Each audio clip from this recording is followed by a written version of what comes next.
नमस्कार मित्रांनो, सर्वांचं स्वागत आहे आपल्या युट्यूब चॅनलवरती। तर बघा, आज जे काही ऑपरेशन सिंधूर राबवलं पाटे, त्याबद्दल आपण आज बोलणार आहोत। तर बघा मित्रांनो, जे काही ऑपरेशन सिंधूर राबवलं त्यामध्ये जे काही पाकिस्तान व्याप्त ह्या जागेमध्ये टोटल जे काही 7 अड्डे उद्ध्वस्त केले, कुठे 9 कुठे 7 सांगत आहेत, परंतु 7 अड्डे ही उद्ध्वस्त केले आणि अख्ख्या भारतामध्ये आणि जगामध्ये मोदी यांचा किंवा आपल्या भारताचा जय जयकार आणि आहाकार सध्या सर्वांच्या तोंडून आणि सगळीकडून येत आहेत। परंतु मला एक म्हणायचं आहे, हे अड्डे तड्डे उद्ध्वस्त करण्यापेक्षा डायरेक्ट पाकिस्तानवरतीच एक हल्ला केला तर बरं होईल। कारण आपण जे काही दहशतवादाचं जे काही मूळ आहे ते पाकिस्तान आहे आणि त्याच्या मुळापर्यंत आपण जर गेलं, त्याची मुळं तुकडून काढले तर हे जे काही अड्डे बिड्डे दहशतवादी आहेत हे उदयालाच येणार नाहीत मित्रांनो। त्यामुळे मोदी साहेब किंवा कट्टर हिंदुत्व म्हणणारे मोदी साहेब यांनी सुद्धा डायरेक्ट पाकिस्तानावरती हल्ला करायला पाहिजे। अड्डे सड्डे उद्ध्वस्त करा, परंतु मुळाला हात घाला, जे पाकिस्तान मूळ आहे। तर बघा मित्रांनो, आपण सध्या व्हिडिओला सुरुवात करत आहे। तर बघा मित्रांनो, जे काही ऑपरेशन सिंधूर हे राबवण्यात आलं 7 मे 2025 रोजी, म्हणजे पाटे आज। तर सशस्त्र दलांनी पाकिस्तान व्याप्त जम्मू काश्मीर मधील दहशतवाद पायाभूत सुविधावर बघा, जे काही तुम्हाला माहिती असेल, जे काही दहशतवाद आपलं सिंधू करार होता तो रद्द केला। त्याच्यानंतर त्यांची जे काही पायाभूत सुविधावर केलेली लक्षित हल्ले सुद्धा कारवाई आहे, जी पहलगाम दहशतवाद हल्ल्याचा एक बदला घेण्यासाठी होता। तर बघा, सध्या भारत हा शांती आणि एकतेची भूमी, पण जेव्हा दहशतवादाने या पवित्र भूमीला आव्हान दिलं तेव्हा भारताने आपली सध्या ताकद दाखवलेली आहे मित्रांनो। 23 एप्रिल 2025 पहलगाम जम्मू काश्मीर एका क्रूर दहशतवादी हल्ल्याने 25 भारतीय आणि एका नेपाळी नागरिकाचा बळी घेतला। या हल्ल्याने संपूर्ण देश हादरला, पण भारताने ठरवलं आता गप्प बसायचं नाही, याचा बदला घ्यायचाच। आणि मग सुरू झालं ते ऑपरेशन सिंधूर। दहशतवादाला कायमच संपवण्याचा भारताचा संकल्प आहे, परंतु पहलगाम मधील हल्ला हा केवळ एक हल्ला नव्हता, तर भारताच्या संयमाची परीक्षा होती। 26 निरपराध जीवांचा बळी घेणाऱ्या या हल्ल्यामागे जैश-ए-मोहम्मद आणि लष्कर-ए-तोबा या दहशतवादी संघटनांचा मोठा हात होता मित्रांनो, ज्यांना पाकिस्तानातून पाठबळ मिळत होतं। भारताने या हल्ल्याला चोख प्रत्युत्तर देण्याचा निर्णय घेतला। बरेच दिवस झालं सध्या टीका होत होती की आज 12वा दिवस आहे, 13वा दिवस आहे, परंतु पंतप्रधान नरेंद्र मोदी कुठलाही निर्णय घेत नाहीत।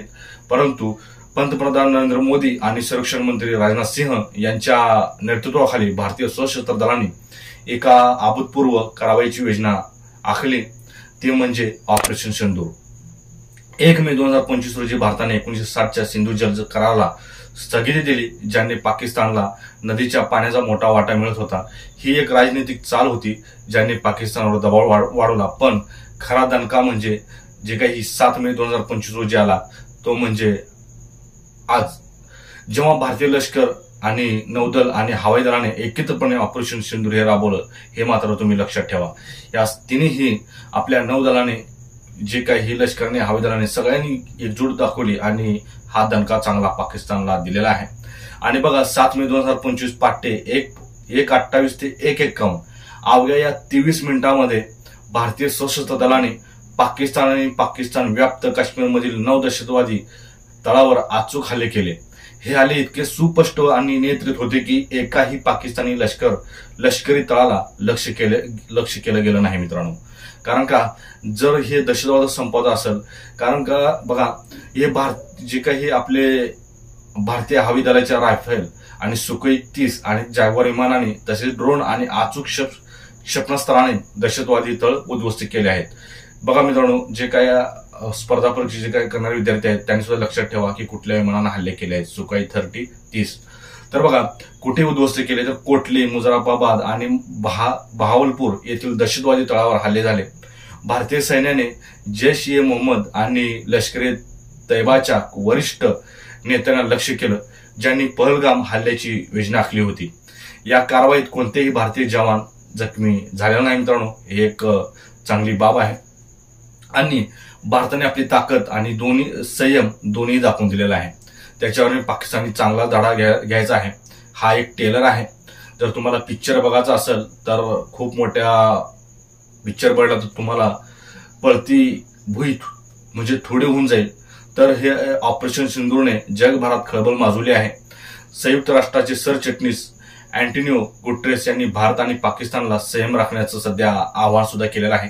पाकिस्तानचे जे काही संरक्षण मंत्री ख्वाजा आसिफ यांनी भारतावर हल्ल्याचा आरोप केला, पण त्याच्याकडे सध्या पुरावे नव्हते किंवा नाहीत।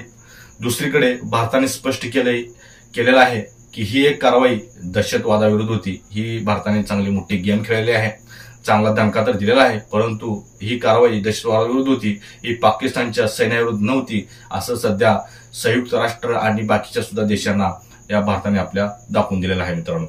बघा, आणि भारतीय परराष्ट्र मंत्र्यांची सुद्धा पत्रकार परिषद झाली, त्यामध्ये जे काही आपले भारतीय परराष्ट्र मंत्र्यांचे जे काही प्रवक्ते होते त्यांनी सुद्धा सांगितलेलं आहे की भारताने जगाला हा संदेश दिला आहे, आम्ही शांततेचे पुजारी आहोत, पण आमच्या संयमाची परीक्षा घेऊ नका।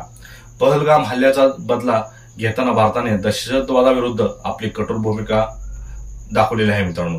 आणि ऑपरेशन सिंदूर हा केवळ एक लष्करी विजय नव्हता, तर भारताच्या सध्या एकतेचा आणि दृढ निश्चयाचा हा सध्या विजय होता। भारतीय सशस्त्र दलांनी पुन्हा एकदा सिद्ध केले की भारत आपल्या नागरिकांच्या सुरक्षेसाठी कोणत्याही थराला जाऊ शकतो। न्याय मिळाला सध्या आपलं संरक्षण खातं आणि आपलं भारतीय सशस्त्र खातं सुद्धा म्हणत आहे, जे काही आपलं लष्कर आहे ते सुद्धा म्हणत आहे। तर मित्रांनो, जय हिंद असं भारतीय लष्कराने सुद्धा म्हटलेलं आहे। ऑपरेशन राबवल्यानंतर आज भारत दहशतवादाच्या लढाईत अधिक दृढ झाला आहे। ऑपरेशन सिंदूरने दहशतवाद्यांना आणि त्यांच्या पाठीराख्यांना म्हणजेच पाकिस्तानला कठोर इशारा दिला आहे। भारताशी पंगा घेणं महागात पडेल, आम्ही विसरणार नाही आणि विसरूही देणार नाही। सध्या यातून एकच संदेश जातो। आणि मित्रांनो, पाकिस्तान हे एक लक्षात घ्यायला पाहिजे की तुम्ही किती जरी म्हटलं की आमच्या पाठीमागा हा देश आहे तो देश आहे, परंतु भारतापुढे कुठलीही तुमची जी काही ताकद आहे ती टिकणार नाही, हे तुम्ही लक्षात घ्या। तुमच्या मागे चीन असू द्या, हे असू द्या, ती असू द्या, बाकीचे मुस्लिम राष्ट्र असू द्या, परंतु भारताकडे एवढी मोठी ताकद आहे की तुम्ही एका चुटकीमध्ये हवेमध्ये उडून जा। तर इतकाचा व्हिडिओ होता मित्रांनो। तर तुम्हाला याच्याबद्दल काय प्रतिक्रिया आवडतात हे नक्की तुमच्या प्रतिक्रिया आपल्या कमेंट बॉक्समध्ये नक्की कळवा मित्रांनो। जय हिंद।